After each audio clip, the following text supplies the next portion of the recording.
Alors bonjour à tous, ravi de vous retrouver ce soir avec le nouveau webinaire de la saison dédié aux examens qui approche à grands pas pour tout le monde. Donc ce webinaire est destiné aux étudiants, aux parents, mais aussi aux enseignants qui souhaitent bien se préparer pour les examens spécialisés dans l'hôtellerie-restauration.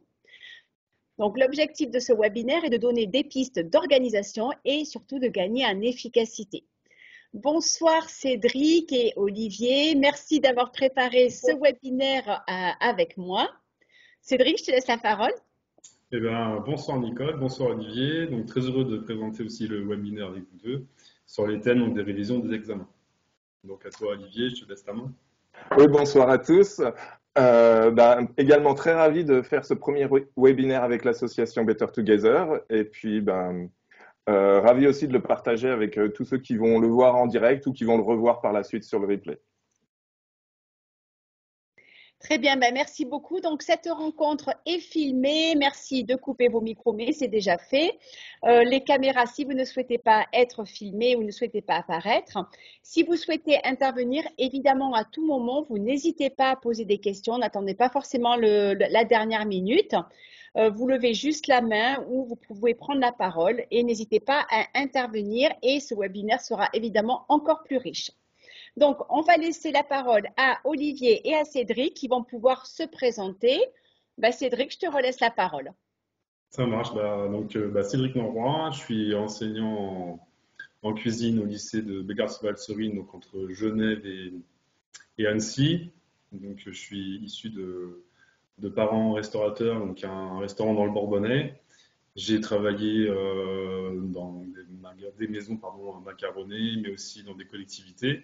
Et j'ai eu l'opportunité d'enseigner en tant que contractuel. J'ai aimé transmettre le savoir.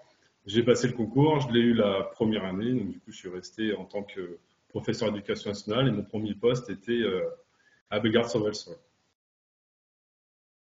Olivier? Bonjour à tous. Alors moi, je suis Olivier Robillard, je suis professeur de commercialisation et services, donc c'est ce qu'on appelle vulgairement le service. Voilà. Je suis également au lycée de Bellegarde, je suis le collègue de Cédric. Moi, mon parcours professionnel, j'ai donc un bac techno et un BTS en hôtellerie-restauration. Et puis après, je suis parti travailler en Angleterre pendant 6 ans. Et puis, je suis revenu en France. J'ai continué de travailler en France, dans la région lyonnaise principalement. Et puis après, j'ai décidé de transmettre tout ce que j'avais appris pendant une bonne vingtaine d'années. Et donc, j'ai décidé de devenir enseignant. Et donc, ça fait maintenant 7-8 ans que je suis enseignant. Voilà. Et vous êtes tous les deux référents dans l'association Better Together. Donc, merci vraiment beaucoup à tous les deux d'intervenir au quotidien dans l'association et surtout pour ce webinaire ce soir. Alors, Cédric, je vais démarrer avec toi. Donc, nous sommes début avril. Quels sont les conseils de base? Donc, en général, les examens vont être courant mai-juin, à partir de mi-mai. Quels sont les conseils de base que tu pourrais donner à ce jour pour que les étudiants commencent à se préparer pas à pas? Je te laisse la parole. Alors du coup, je leur conseille de revoir les cours des premières années, être sûr de ce qu'on attend, ce qu'on attend d'eux grâce à l'ENT, donc aller revoir sur le cahier texte numérique ou sur le livret numérique ce qui est demandé depuis qu'ils sont en seconde ou depuis la première année. Bien revoir les dossiers qui sont à rendre, les faire relire éventuellement par les enseignants ou les familles, donc pour être bien sûr qu'il n'y ait pas d'erreur d'orthographe et pas de faute de syntaxe, etc. Et commencer à rédiger des fiches de révision, voir s'il y a des annales qui existent dans les matières et réviser avec les annales qu'on trouve sur Internet de plus en plus. Hein. Ne pas hésiter à regarder des tutos, pareil, qui existent en ligne pour apprendre. Et aussi, des méthodes pour se perfectionner autrement avec des tutos YouTube, je pense qu'on peut le citer. Utiliser les applis de relaxation, de méditation, si on est vraiment très stressé avant de réviser, de bien se détendre, parce que c'est important de ne pas emmagasiner du stress et de ne pas arriver très très énervé, très stressé le jour des examens. Alors, au niveau de la relaxation, sophrologie, etc., c'est vrai que si on peut le faire un peu en amont, il ne faut pas attendre une semaine, en fait. C'est ça que tu veux dire, quoi. Oui, c'est ça. Il faut commencer dès le mois d'avril à commencer à faire des séances de méditation de 15 minutes. C'est des conseils qui sont donnés par des sophrologues. Ça permet déjà de mieux emmagasiner, ça permet de déstresser, ça permet de dire, de bien mettre ses idées en ordre. Ok, alors toi, après, donc Olivier, là, on va partir tous en vacances, ça va être vraiment en décalé en fait, hein, les vacances, elles vont commencer, je pense, dès la semaine prochaine de mémoire. Donc, pendant les vacances, toi, Olivier, qu'est-ce que vraiment tu peux conseiller de faire? On travaille pas, on révise pas, on se repose, on regarde la télé, on regarde toutes les séries sur les différentes plateformes. Allez, on t'écoute. Bah déjà, la première chose à faire pendant les vacances, c'est se reposer. Je pense qu'il faut vraiment ne pas avoir peur de prendre une bonne semaine en début de vacances pour bien se reposer, se changer les idées aussi, parce que là, on sort de cette semaine de cours depuis les dernières vacances. Il y a le stress des examens qui approche, donc bien se libérer la tête déjà au moins la première semaine. Et puis après, on peut commencer à anticiper ce qui va arriver. Donc, déjà anticiper tout le matériel qu'on va avoir besoin pour passer nos examens. Alors, le matériel, ça va de la carte d'identité aux convocations, bien sûr, mais après, tout le matériel professionnel, qu'on ait les tenues, qu'elles soient bien à notre taille, qu'on ait tout ce qu'il nous faut. Euh, Également, programmer un petit rétro-planning, regarder à quelle date on va passer les examens et puis voir depuis cette date-là jusqu'aux vacances, ben, comment on peut caler nos périodes de révision sur cette période-là, avec plutôt caler des petites périodes régulières plutôt qu'une grosse période. Après, tout dépend de chacun, mais c'est quand même préférable hein, parce que le cerveau sature. Et puis, ne pas hésiter à aller en ligne. On trouve des quiz. Alors, il y a le site Quizlet, mais il y en a d'autres, hein, ou des mots croisés pour s'entraîner. C'est un peu ludique et on a moins l'impression de réviser. Et pour autant, ça fait travailler les connaissances qu'on a. Donc voilà, ça fait déjà un bon petit programme pour les vacances. Ouais, donc en gros, c'est vraiment faire quand même une semaine de coupure au minimum, c'est Oui. ça? Et puis Mhm. après, de préparer, de commencer à faire un rétro-planning, en fait. C'est ça Voilà, vraiment tout à fait. important. Ouais, Mhm. d'accord. Alors, Cédric, après, il va y avoir ben, le retour des vacances. Qu'est-ce que, d'après toi, il faut vraiment mettre en place pour bien réviser? Parce que ça va être cette époque-là, il va falloir revenir des vacances en forme déjà, d'où je reviens sur ce qu'Olivier disait, donc vraiment se reposer. Qu'est-ce que tu vas pouvoir en fait proposer là comme conseil? Et bah, continuer à avoir une bonne hygiène de vie, c'est-à-dire bah, toujours un bon sommeil réparateur, pas se coucher trop tard, faire des repas, au moins 3 repas par jour pour avoir de l'énergie, pour voilà, que le cerveau fonctionne bien. Couper les écrans, parce que quand on est toujours devant les écrans, c'est pas toujours très bon. Alors les écrans avec les réseaux sociaux, voilà, c'est pas forcément très bien de les avoir tout le temps à portée de main. Pratiquer toujours du sport, puisque bah, voilà, c'est reconnu que faire du sport, ça contribue à la bonne hygiène de vie. Et après, bah, mettre en place un rétro-planning avec des fiches de révision, de voir comment on s'organise sur ces fiches avec certains enseignants s'ils peuvent aider. Une possibilité de se mettre en place bah, voilà, avec le groupe, bah, des aides en groupe se retrouver pour réviser, ça peut toujours être bien. Et puis pourquoi pas s'organiser 1 ou 2 week-ends de révision, mais voilà, que pour réviser, vraiment se retrouver, c'est toujours mieux d'être pas plusieurs pour pouvoir faire face à des difficultés ou faire face à des choses qu'on n'ait pas compris. Donc Donc voilà les toi, tu peux conseils. essayer de réviser en groupe, par exemple, c'est quelque chose, bah, j'imagine que ça va dépendre des étudiants, mais ouais, Oui, c'est une je trouve que ça possibilité. c'est une entraide et c'est bien de temps en temps qu'on n'est pas sur certaines choses, bah, ça permet de s'entraîner et puis ça permet de stimuler ou voilà, des fois on lutte sur quelque chose et puis le groupe va permettre de tirer vers le haut. Normalement, c'est le but. Ok. Alors, ben, merci beaucoup, Cédric. Olivier, donc nous sommes vraiment dans des matières professionnelles, hein, du restaurant, de la sommellerie, de l'hébergement. Cédric, plutôt cuisine, pâtisserie, etc. Donc, quel conseil, parce que c'est quand même difficile pour des étudiants de pouvoir ben, s'entraîner, hein, quel conseil tu pourrais donner pour bien s'entraîner, alors toi, au niveau ben, de la restauration? Bah, donc toute la partie de notre métier, alors on peut se remémorer les techniques déjà en allant voir bah, des vidéos sur YouTube, sur le site AC Versailles, hein, sur le web TV d'AC Versailles. Euh, Allez voir aussi au CDI, hein. Parfois, il peut y avoir des livres de techniques qui expliquent les techniques en photo ou quoi. Donc, ça peut aider à se remémorer, surtout réviser les différentes étapes, les différentes mises en place des postes de travail, ces choses-là. Pourquoi pas s'entraîner aussi chez soi, hein. On peut faire peut-être quelques petits découpages. Ça peut être découper le poulet le dimanche ou ouvrir une bouteille de vin. Enfin, à voir en fonction de ce qui est faisable à la maison. Prendre quelques fruits, s'entraîner à les découper, plutôt que juste de croquer dans une pomme, faire une petite salade de fruits simples, des choses comme ça. S'entraîner aussi à faire la mise en place sur la table de la maison, hein, même avec la vaisselle de la maison, ça va très bien aussi. Les règles, c'est les mêmes, et voilà. S'entraîner au débarrassage avec les assiettes, servir le service à l'assiette des plats, par exemple. C'est des petites choses simples, mais on s'entraîne à c'est en répétant les gestes aussi qu'on les acquiert et qu'on devient plus à l'aise. Donc, plus on le fera et plus on sera à l'aise le jour de l'examen quand on devra le faire en conditions d'évaluation, quoi. C'est vrai qu'il y a des techniques qui sont compliquées à refaire à la maison, mais débarrasser, on a tous 4 assiettes chez soi avec des couverts ou une bouteille de vin. Je veux dire, on n'est pas obligé de prendre un grand cru, hein. On peut très bien déboucher une bouteille de vin, sommelier, c'est facile à voir, faire des miettes, mettre la table, comme tu disais, c'est Voilà. vraiment des choses qui sont, ou même servir des boissons, c'est quand même assez Tout facile à hein, fait.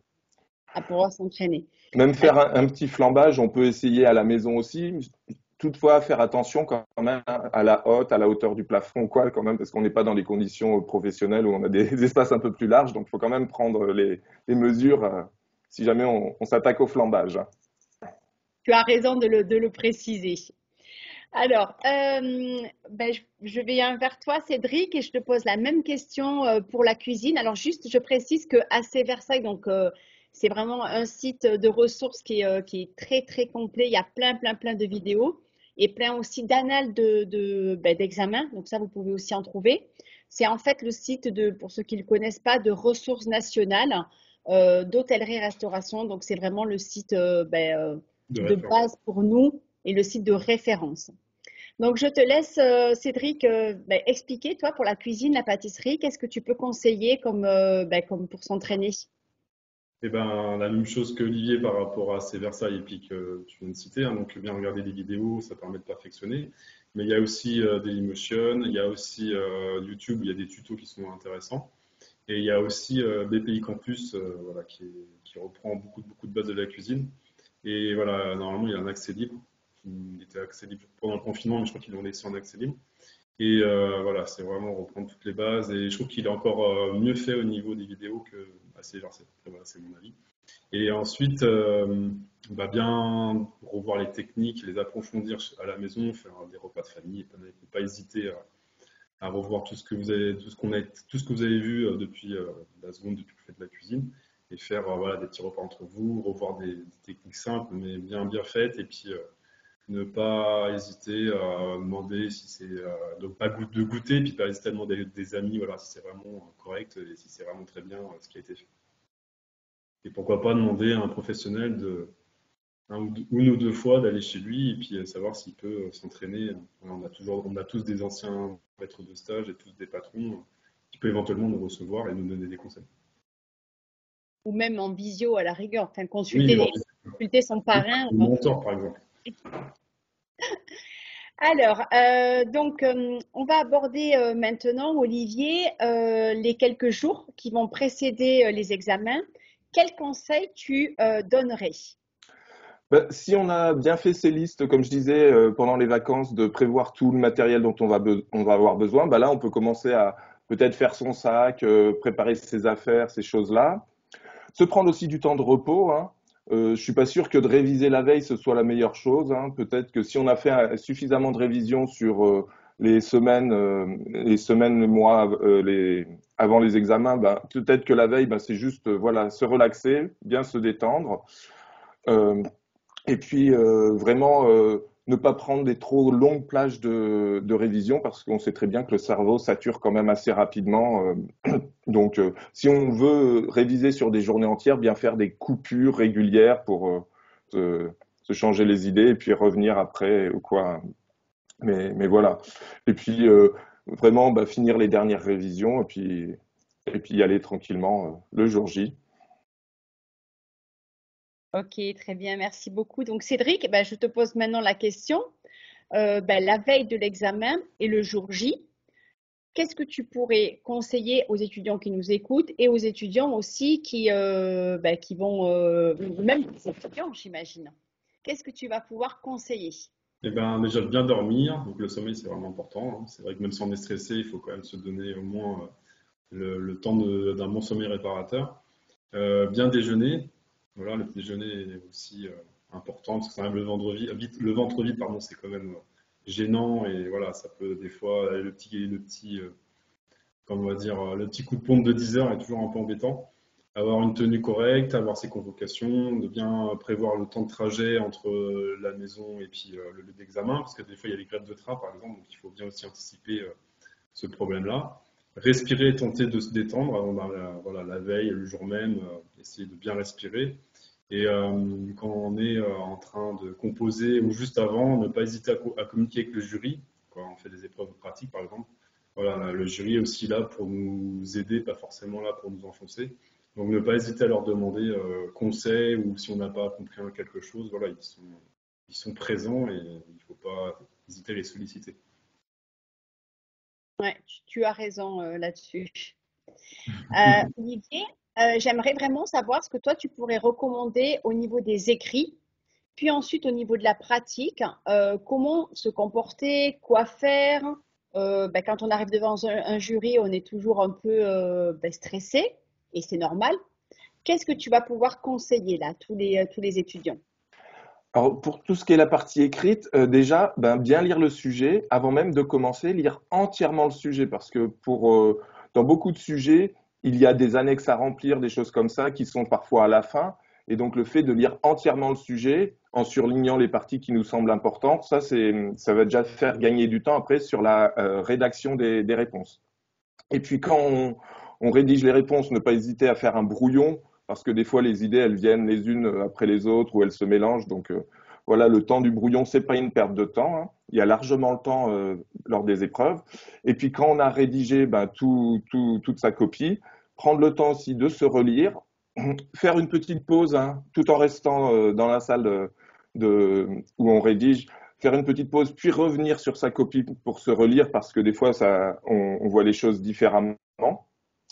Euh, alors, il y a la petite technique, si on veut vraiment que ce soit cohérent, des fois, de lire phrase par phrase en partant de la fin aussi, ça peut permettre de voir, parce que sinon, on se perd dans le rythme de la phrase, ça peut être une solution aussi. Et puis, pas hésiter à rester jusqu'à la fin, parce qu'on peut avoir des idées de dernière minute qui seraient dommage d'avoir une fois qu'on est sorti de la salle d'examen. Après, pour la partie ben, pratique, alors déjà bien s'organiser, prendre le temps de s'organiser, ne pas perdre trop de temps non plus dans la mise en place de ces postes de travail, mais un poste de travail bien organisé, ça nous aidera à réaliser les techniques plus facilement. Euh, Faire attention aux critères hein, qui sont très précis, ne pas vouloir en faire trop non plus parce que malheureusement les grilles d'examen sont faites pour évaluer certaines compétences et on ne peut pas mettre des points même s'il y a des choses qui sont faites en plus. Hein, donc bien rester sur ce qu'on nous demande habituellement. Alors surtout nous dans notre métier de service, ben, rester souriant, rester poli, courtois, ne pas s'énerver hein, envers le jury, même si des fois on a l'impression que le jury cherche à nous déstabiliser. En fait, le jury, il va poser des questions justement pour voir jusqu'où va notre niveau de connaissance. Et donc, ben, c'est normal que au bout d'un moment, il y a des questions où on n'arrive pas à répondre, mais c'est pas pour autant que la note sera mauvaise parce qu'on n'a pas réussi à répondre à une question. Voilà, c'est juste que le jury sait à quel niveau sont les connaissances et les capacités. Si on échoue sur une partie du service ou quoi, eh ben, c'est pas grave, il y a tout le reste du service. Hein, c'est pas parce qu'on a échoué à une technique ou quoi que ça y est, on va louper le bac. Donc, on reste pas sur un échec et on continue. Euh, comment dire Et éviter aussi de discuter avec ses collègues, même si c'est nos collègues d'école, qu'on les connaît ou quoi. Pendant qu'on est en examen, on se concentre vraiment sur sa partie de l'examen et et sur tout ce qu'on a à gérer, parce que je pense qu'il y a suffisamment de choses à penser pour ne pas se laisser distraire par les collègues, et surtout éviter de regarder aussi ce que font les collègues, parce que peut-être que eux ils font faux et que en fait c'est nous qui avons juste, même si on n'est pas sûr que l'on est juste, hein. Donc voilà. Tu as complètement raison de préciser ça. Moi, j'ai des souvenirs un examen où en fait, il y en a un qui a commencé à faire une technique et ça n'allait pas la façon dont il faisait. Et ils ont tous regardé et ils ont tous refait la même chose. Et à la fin, souvent, on leur demande mais pourquoi vous l'avez fait comme ça? Et en fait, on se rend compte c'est juste parce qu'ils avaient regardé ce que les collègues ont fait. J'imagine chez toi, Cédric, en cuisine, c'est la même chose.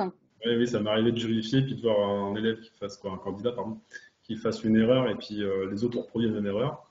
Et en fait, lui, il avait vraiment faux, le premier qui avait fait l'erreur, mais bêtement, ils ont recopié et voilà, c'est faux pour tout le monde. Oui, faut pas croire que c'est Garder parce que c'est. confiance. Pardon. Je disais oui, faut pas croire que c'est parce que la personne fait la technique en premier et qu'il est en avance sur tout le monde, qu'il connaît mieux ce qu'il a à faire, hein. Des fois, les gens font vite les choses et les bâclent et en fait, ben, au final, ils se trompent, hein. Donc, il faut vraiment se concentrer sur son propre travail. Ouais, tu as tout à fait raison. Il faut avoir confiance en soi. C'est sa confiance en soi. Et puis tu as eu raison aussi, Olivier, de préciser que c'est pas parce qu'on a faux à une technique ou qu'on sait, bon voilà, ça peut arriver de rater, mais que les grilles d'examen sont faites aussi pour évaluer un ensemble de compétences et pas juste, c'est pas parce qu'on fait brûler un caramel ou j'imagine en cuisine on fait quelque chose, une taille qui est pas correcte, voilà, c'est pas pour ça qu'on va pas avoir son bac, son BTS, etc. Mm. Donc Cédric, est-ce que tu pourrais nous dire aussi des petites astuces peut-être qu'on n'aurait pas dites tout à l'heure? Alors moi, je conseille de prendre des stabilos puis de stabiloter bah, les mots importants, de bien articuler et bien s'exprimer à l'oral quand on est interrogé à l'oral. De bien regarder la pendule, de bien regarder voilà, le temps, c'est important. Donc respecter bien le timing parce que des fois on est dépassé par les événements et c'est 5 minutes, pas plus, ou 10 et on nous dit stop, alors on est frustré parce qu'on a dépassé le temps. Les questions, c'est pas forcément des pièges, hein, c'est juste bien pour rattraper s'il y a des, voilà, si on s'aperçoit qu'avant il y a eu des erreurs, donc bien rattraper. Le jury est quand même, on va dire, pas, voilà, il est bienveillant, il n'est pas là pour enfoncer. Donc il cherche à voilà, rattraper les points et du coup il pose d'autres questions qui sont pas été bien données juste au début. Donc une bienveillance du jury heureusement et voilà, bien penser à répondre à toutes les questions, c'est important puisque on peut gagner des points en répondant à toutes les questions, pas en zappant certaines. Oui, ça c'est vraiment important. Et puis tu l'as précisé, quand on prépare bien ses affaires, d'amener de l'eau. Alors pour les écrits surtout, d'amener de quoi à la rigueur grignoter si on a des longues épreuves, mais il ne faut pas hésiter non plus à ça pour éviter de tout le temps sortir des salles. Alors Olivier, je termine avec toi. Pour nos étudiants qui sont en CCF, donc il y en a quand même beaucoup, et qui pourraient écouter après ce webinaire, quelles suggestions tu pourrais leur donner? Donc en CCF, si tu peux rapidement réexpliquer ce que c'est par rapport à la voie initiale, par rapport, pardon, à l'apprentissage ou à des examens ponctuels. Pardon, excusez-moi. Oui, donc le CCF, c'est ce qu'on appelle le contrôle en cours de formation, hein. Donc c'est une modalité d'examen qui fait que les examens ont lieu dans le centre de formation, dans l'école où on est, avec des sujets qui sont préparés par nos professeurs, par les professeurs des élèves du centre de formation ou de l'école. Et contrairement aux examens qu'on dit ponctuels, qui ont lieu tous à la fin de l'année, souvent dans des centres de formation qu'on ne connaît pas, ou, enfin, ou des écoles qu'on ne connaît pas ou quoi. Donc pour les CCF, ben, on a la chance, comme on dit au foot, de jouer à domicile, hein. On connaît les lieux, donc on, on est un petit peu plus à l'aise. Alors, pour autant, c'est pas une raison pour se relâcher parce qu'on connaît les lieux, mais ça permet d'être un petit peu. Il y a un temps d'adaptation qui est moindre au début, donc c'est toujours bénéfique, je pense. Ça enlève un peu de stress. Pour autant, bien se concentrer sur son travail. Encore une fois, ne pas oublier aussi toutes les bases qu'on a appris à l'école. Il faut savoir que les formateurs dans les centres de formation et les écoles et les lycées forment au diplôme, alors que ce qu'on apprend dans les entreprises, ça nous apprend le travail ben, une fois qu'on aura eu notre diplôme. Mais pour autant, les critères qui vont être évalués, c'est ceux qu'on a eu lors des formations et les gestes de base comme le service à droite, euh, les ordres de préséance, des petites choses comme ça qui sont rapidement souvent oubliées quand on est en entreprise. On va avoir 2 assiettes dans chaque main, on va poser les 2 assiettes en même temps. Ben non, bien prendre le temps de poser une assiette l'une après l'autre. Voilà, euh, tous ces petits détails-là, c'est les choses qui sont des points bêtement perdus si on n'y fait pas attention, quoi. Et puis, une petite chose aussi, lors des épreuves pratiques, on parlait de boire ou de grignoter quelque chose. Alors, grignoter, c'est compliqué lors d'une épreuve pratique, mais ne pas hésiter à s'hydrater, hein.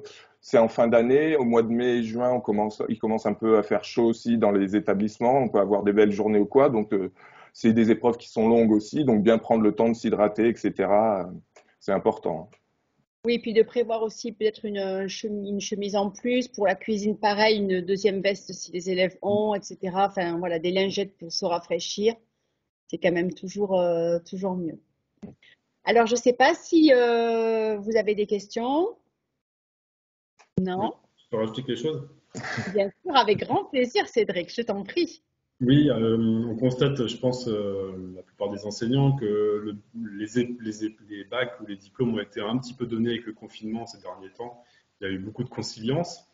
Et je pense que ça s'est dit aux autres élèves là, qui arrivent, bah, il y avait besoin de travailler pour avoir le bac.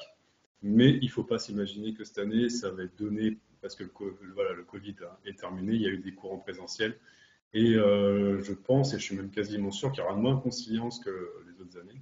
Et voilà, il faut vraiment bosser ce bac. Et c'est pas en se disant, je suis juste inscrit à une formation que mon diplôme il est acquis, ou que ça soit un CAP, que ça soit un BTS. C'est un petit peu ce qu'on constate, je pense, l'ensemble des enseignants. Les élèves sont là, ils disent de toute façon, on force pas, on aura notre bac à la fin de l'année. Ouais, tu as raison de le préciser. C'est vrai que c'est pas un acquis, hein, forcément, hein.